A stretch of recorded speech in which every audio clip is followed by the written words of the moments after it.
Okay guys, good morning. Sumikat na ang ating haring araw. Tsaka oras na natin is mag-aalas 7 na ng umaga.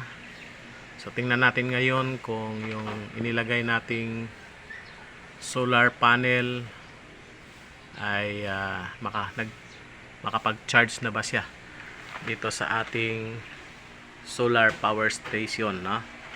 So ayan, functional na yung ating MPPT Solar Charge Controller.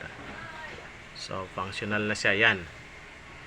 Nag-charge na siya mula doon sa ating solar panel. So nag-charge na siya. Connected na siya dyan. So hindi na natin kailangan itong AC wall charger ng solar power station. So yung ating power station, kumukuha siya o nagcha-charge siya ng kuryente mula doon sa ating solar panel. Ito 'yon. So naka-connect na tayo diyan. Yan. So galing na yan sa ating solar charger controller. Yung solar charger controller naman, connected yan doon sa labas, yon, sa ating solar panel. Yan, dalawa yung ating solar panel dyan, kasi yung isa connected din yan dito sa ating yan, solar stand fan.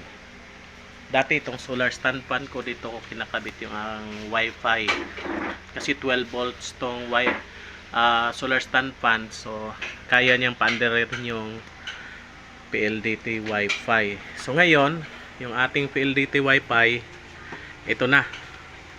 So nakakonect na dito yung PLDT Wi-Fi. Yan. So maandar na yung, gumagana na yung ating PLDT Wi-Fi. Yung kanyang PLDT solar charger ng PLDT natin, wall socket AC charger, tinanggal na natin. So makakatipid na tayo ng kuryente. So 300 watts itong ating solar power station. Then meron tayong MPPT solar power charge controller para maprotektahan ang ating power station. So pwede tayo gamit dito, no, mag-charge, no. Pwede nating ito to subukan natin, no.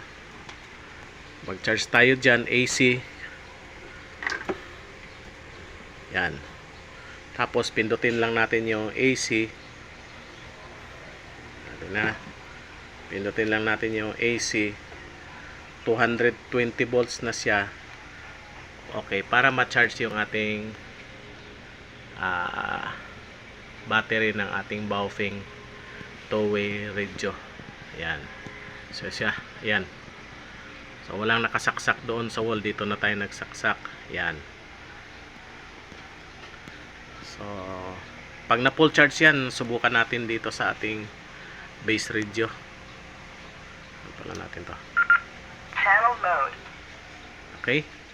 So maganda ito guys, yung power station. Lalo ngayon, napakainit ng panahon, madalas ang brownout, mahal ang kuryente. So harbisin natin yung init ng araw gamit ang ating solar power solar panel, no, para i-charge dito sa ating solar power station. At ito naman ang gamitin natin sa ating mga electric fan. Basta wag lang lumagpas ng 300 watts, okay siya. So subukan din natin to sa washing machine kung kakasya, kaya niya. Okay, so tingnan nyo lang dyan sa link sa ibaba sa Yellow Basket yung mga tested na equipment na ito.